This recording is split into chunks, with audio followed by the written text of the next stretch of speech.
Do you know why quite a number of children face nervousness, anxiety, hesitation while speaking? I'll tell you one of the most important reasons. Hi, my name is Anupama Singh, former senior academic at Trinity College London, and now working as the director of LearnApp. If you are an educator, you will surely relate with this scenario. So, as an example, I'm going to take a child called Rahul for this scenario. And just picture this. The teacher has just finished reading the story Pinocchio to class 4 students, and the children have naturally enjoyed listening to this interesting story. Then the teacher goes and asks Rahul to narrate the story in his own words. Now, Rahul is a very bright child who always stands first in the class, very sincere, very diligent. So he's naturally excited to narrate it in front of his friends. He begins, but soon he starts to hesitate, he's unsure, he stammers, he's scared, he's confused, and he's nervous. Nervous not because he doesn't know the story, but nervous because he doesn't know how to express it in his own words. Haven't we come across such children who are really bright but face problems when asked to speak at the spur of the moment? So, what happened to Rohit happens to many children, and why children, even some adults, face it. So, here is where communicative competence plays a very important role. And what is communicative competence?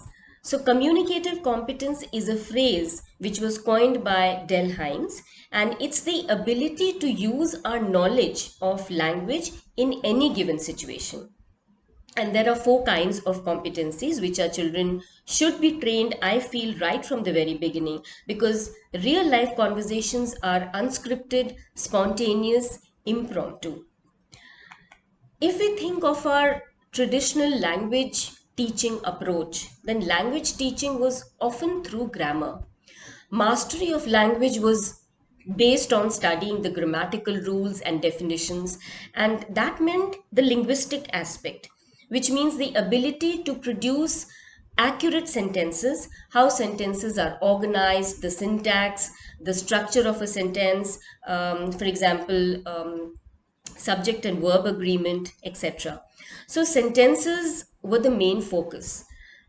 We have seen that Rahul's competence is linguistic competence, and that's the reason why he stands first and he does very well in his written exams. But real life conversations are much more than producing accurate sentences. And on one hand, when linguistic competence, learning the grammatical rules, etc., of course, is very important aspect of any language, of learning any language. But there are other aspects of spoken or conversational English as well. So, what's important is to understand how these rules are to be applied in communication and in day to day conversations, and that is what is communicative competence. And like I was saying, there are four kinds of competencies: linguistic, social linguistic, strategic, and discourse competence. So, linguistic is all about grammar and accuracy, and social linguistic is the ability to assess the social context you are in and then adjust your conversation or speech accordingly. So, it's appropriateness. Then we come to strategic competence. This is the ability to reduce language barriers by using certain strategies like hesitation fillers, paraphrasing, or co construction of sentences. Remember, we were talking about Rahul, where he was unable to co construct and paraphrase the story when the teacher asked him to narrate it in his own words. So, if he would have been given practice on communicative activities, then he would have developed strategic competence and he would have been comfortable in narrating the story in his own words. And lastly, there is this discourse competence or the ability to uh, use cohesion and coherence in order to bind, to get the flow of the conversation or your speech.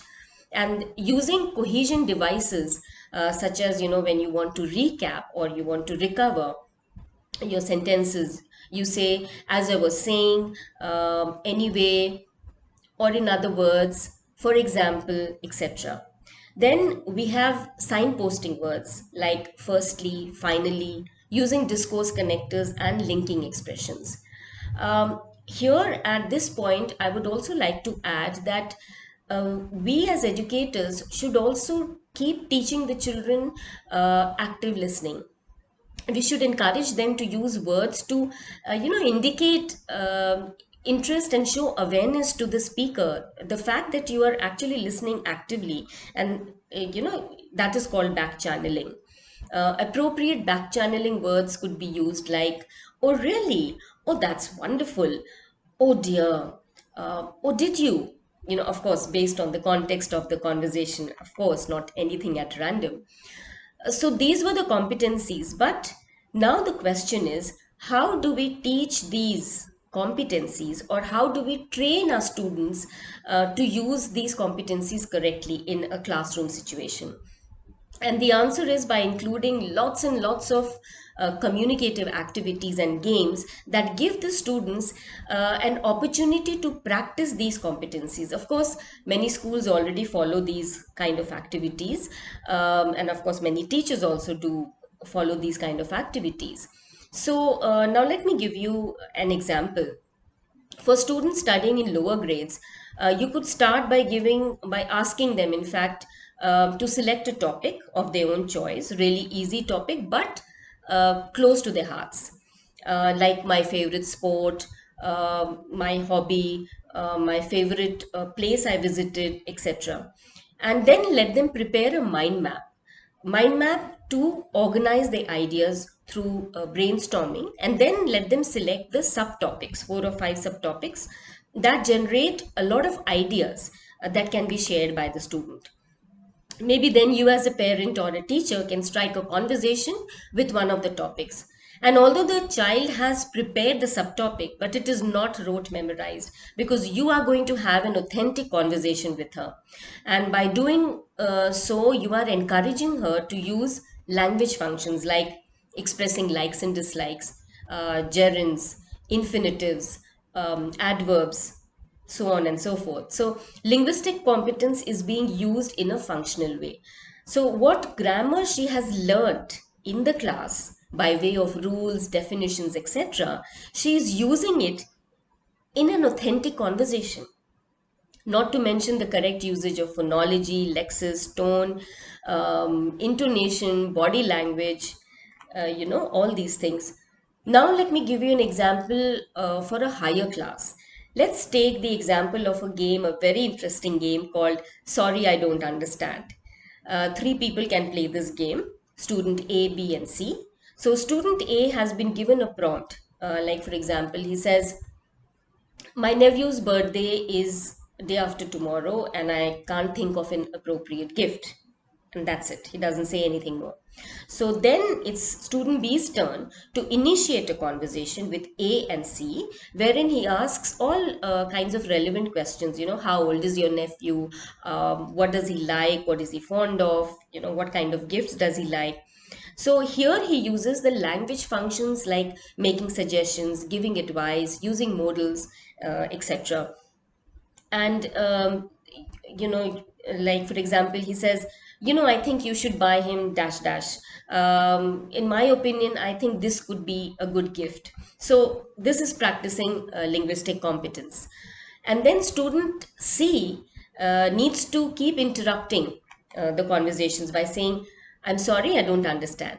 So now it is student A's turn to explain by paraphrasing or co-constructing what student B just said. So this is strategic competence. So student A is reducing the language barrier by using words like, or phrases like, what he meant to say was dash dash, or in other words, what he is saying is, so by using these kind of phrases, he is paraphrasing and using his own words to actually co-construct what the other speaker had just said. Also, A and B are using discourse competence, as they need to make the conversation cohesive by using cohesive devices like as I was saying, etc. Student C, on the other hand, needs to use appropriate words and expressions to indicate interest and show awareness to the speaker, back channeling by using words like, oh, is it? Wow, that's wonderful. What an excellent idea, etc. So he's using active listening skills here. So, our objective at the beginning was to diagnose the reason why, despite high levels of linguistic competence, Rahul was unable to narrate the story in his own words and got nervous. We saw that only knowing the language or the linguistic aspect is not sufficient to carry on real life conversations, and that there are other tools and competencies to teach the students to become effective learners.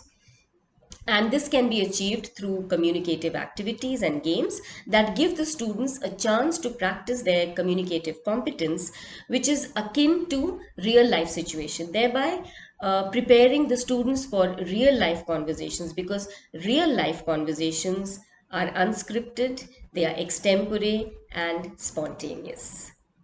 Thank you.